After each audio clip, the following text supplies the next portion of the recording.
కడియం శ్రీహరి గారి గురించి, డాక్టర్ కావ్య గురించి నాకంటే మీకు ఎక్కువ తెలుసు. అవతల బీజేపీ ఆయన ఉన్నాడు, ఎవడైనా అనకొండ కాదా?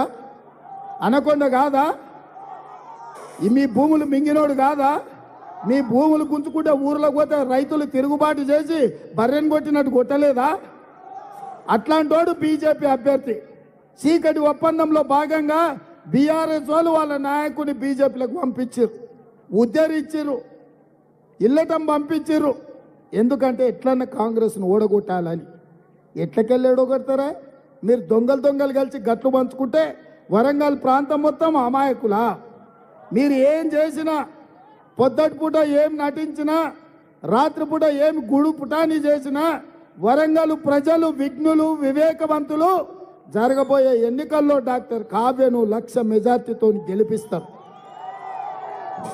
బీజేపీ వాళ్ళు రేపు నరేంద్ర మోడీ వస్తున్నాడు, సమాధానం చెప్పాలి.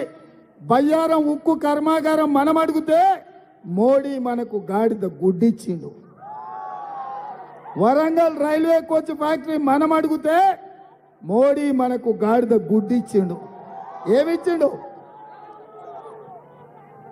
ఉంది కదా, ఏమంటారు దీన్ని? మోడీ ఏమిచ్చిండు? బీజేపీ ఏం తెచ్చింది? మోడీ ఏమిచ్చిండు? బీజేపీ ఏం తెచ్చింది?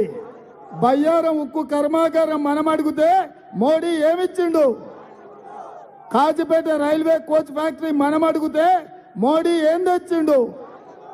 ఐటీఐఆర్ కారిడార్ మనం అడిగితే మోడీ ఏం తెచ్చిండు?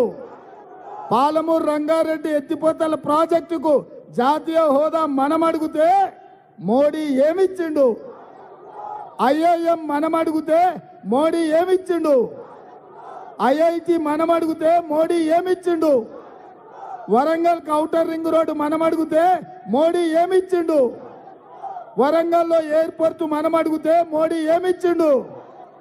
టెక్స్టైల్ పార్కుకు నిధులు మనం అడిగితే మోడీ ఏమిచ్చిండు? మరి ఇప్పుడు చెప్పండి మిత్రులారా, పెద్ద గాడిద గుడ్డిచ్చిన మోడీకి బీజేపీలకు కర్రు కాల్చి వాత పెట్టాలనా లేదా?